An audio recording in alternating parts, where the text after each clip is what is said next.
With just over 20 minutes left till the closing bell on Wall Street, we're looking at how to navigate the big picture with the Yahoo Finance Playbook.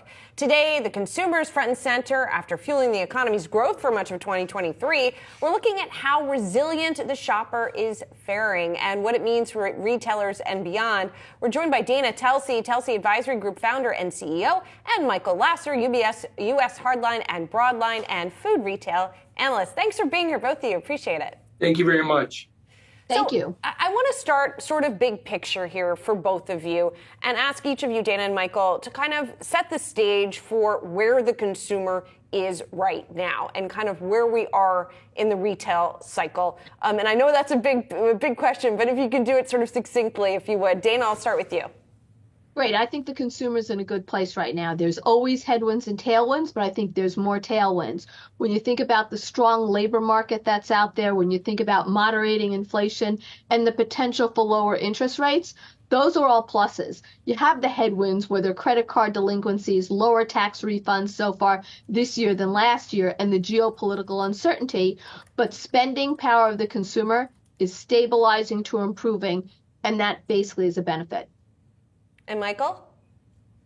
I look at it a little bit different. I think the consumer is getting fatigued and spending is becoming a bit more episodic. For example, we saw a real slowdown in consumer spending right prior to the holidays. The holidays were strong, especially around key events like Black Friday and Christmas. And then in January and February, the consumer retrenched. So our picture of what's happening with the consumer, while the labor market is stable, some of the excess savings that have been driving disproportionate growth in consumer spending over the last few years has been worked off. So consumer spending is becoming a bit more episodic and volatile in nature. And Michael, while I have you, I want to get your take on Target. You covered that name. Listen, they reported clearly investors like what they see. What did you make of that report, Michael? And as an analyst who has a buy on that name, what are the catalysts ahead that you think moves this stock higher? So Target is clearly getting its footing back. Its traffic was less bad this quarter, and that is a foray to seeing an improvement as it gets past this current quarter. Plus, the margins are very strong. And that's not just because they don't have the inventory to discount. The underlying strength in margins are what's really standing out. We think that Target can retrace to historic margin levels within the 6% range. And as the market sees evidence of that, that'll be a catalyst for this stock to move higher. A couple other catalysts, the company's going to be at our UBS Consumer Conference next week, where it's going to be in front of a lot of investors. Further outlining reasons why it can maintain its momentum. Plus, as the alternative data starts to look better in April, May, and June, as it lapped some of the issues it had last year, that'll be another catalyst. So this is a stock that, yes, it's had a move, but you still are going to retrace to peak margins with catalysts on the horizon.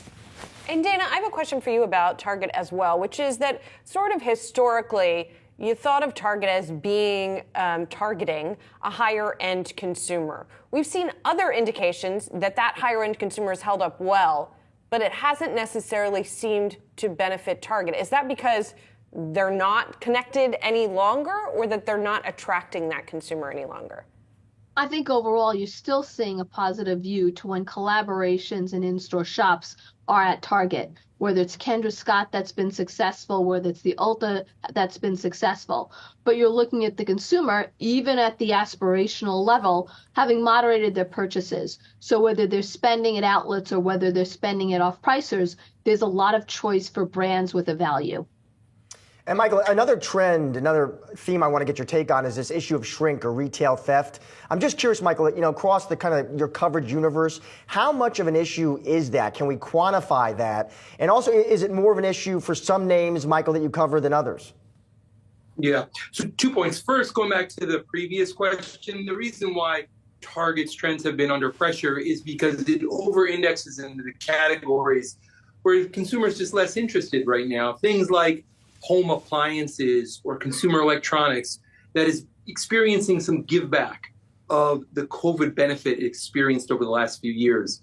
As far as shrink, our belief and strong belief is that this is going to be moving from what was a headwind for a lot of retailers to a tailwind.